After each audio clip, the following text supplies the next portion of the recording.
आखिर ऐसा क्या हुआ कि लोकसभा स्पीकर ने प्राइम मिनिस्टर मोदी को लोकसभा में आने से मना कर दिया? ये बात थोड़ी-सी अनडाइजेस्टेबल है कि मोशन ऑफ थैंक्स को प्राइम मिनिस्टर ने नहीं अटेंड किया। क्यों? क्योंकि लोकसभा स्पीकर ने बताया है कि कुछ सिक्योरिटी रीज़न्स हैं। लगभग 22 साल के बाद आज ऐसा हो रहा है, लास्ट 2004 में हुआ था कि कोई प्राइम मिनिस्टर धन्यवाद प्रस्ताव में आए ही नहीं। तो देखिए, पूरा मामला क्या है थोड़ा-सा समझने की कोशिश करते हैं। तो होता क्या है कि बजट पास होने से पहले प्रेसिडेंट का अभिवादन होता है जो कि 28 जनवरी को पार्लियामेंट में था। तो प्रेसिडेंट की ग्रीटिंग में क्या होता है, राष्ट्रपति के प्रति सम्मान प्रकट करने का एक प्रोटोकॉल होता है, जिसमें हाथ जोड़ करके थोड़ा-सा झुक करके राष्ट्रपति का अभिवादन किया जाता है, ये हुआ। उसके बाद 1 फ़रवरी को क्या होता है, बजट पास होता है। अब जब बजट पास हो गया, तो उसके बाद 2 से 4 फ़रवरी के बीच में मोशन ऑफ थैंक्स होना था, धन्यवाद प्रस्ताव पारित होना था। लेकिन ये धन्यवाद प्रस्ताव पारित ही नहीं हुआ। होता क्या है कि 2 फ़रवरी को इंडिया और यूएसए के बीच में एक ट्रेड डील साइन होती है, ठीक है? आपने सुना होगा न्यूज़ में, ये ट्रेड डील साइन होती है और इस पे अपोज़िशन जो है 2 क्वेश्चन करते हैं। पहला क्वेश्चन क्या करते हैं कि इंडिया ऑयल किससे खरीदेगा? इंडिया तेल किससे खरीदेगा?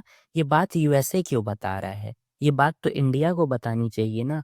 वो चाहे रसिया से खरीदे, वेनेजुएला से तेल खरीदे, कहीं से भी खरीदे। ये बात तो इंडियन प्राइम मिनिस्टर को या इंडिया के प्रेसिडेंट को, इंडियन गवर्नमेंट को बतानी चाहिए। वो यूएसए के प्रेसिडेंट क्यों बता रहे हैं उस चीज़ को? पहला क्वेश्चन ये किया।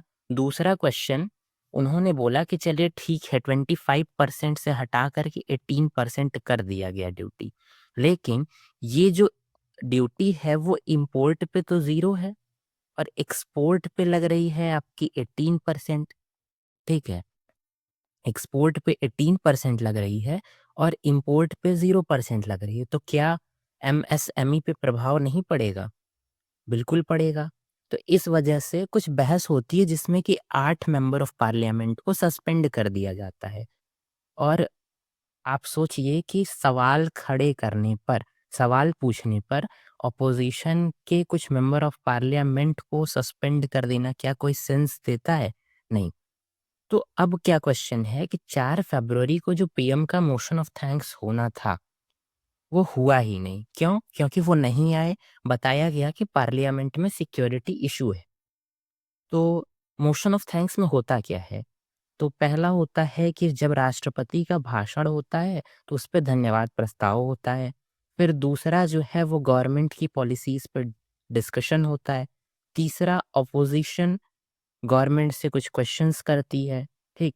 काउंटर क्वेश्चन रखती है। साथ-साथ प्राइम मिनिस्टर जो है, वो अपने गवर्नमेंट के सपोर्ट में अपना व्यू रखते हैं। लास्ट में वोटिंग होती है और वोटिंग होने के बाद प्रस्ताव पारित हो जाता है। इसमें prime minister motion of thanks में क्या कहते हैं? गवर्नमेंट की उपलब्धियाँ बताते हैं, साथ-साथ इंडिया के फ्यूचर डेवलपमेंट के रोड मैप के बारे में बात करते हैं और साथ-साथ अपोज़िशंस के गोल्स का जवाब क्वेश्चंस का जवाब देते हैं, ये सारी चीज़ें यहाँ पे होती हैं। तो सवाल ये है कि पूरे साल में जो है, ये मोशन ऑफ थैंक्स एक बार होता है, ठीक है? तो प्राइम मिनिस्टर की तो रिस्पॉन्सिबिलिटी बनती है कि वो अपने सिटीज़न्स के क्वेश्चंस का आंसर दें, गवर्नमेंट का प्लान बताएँ, इंडिया किस तरीके से डेवलप करेगा। बट प्राइम मिनिस्टर का सिक्योरिटी रीज़न वो भी पार्लियामेंट के अंदर उसकी वजह से ना आना एक अपने आप में डिबेटेबल क्वेश्चन है, ठीक है? इस पे आप अपनी राय ज़रूर बताइएगा।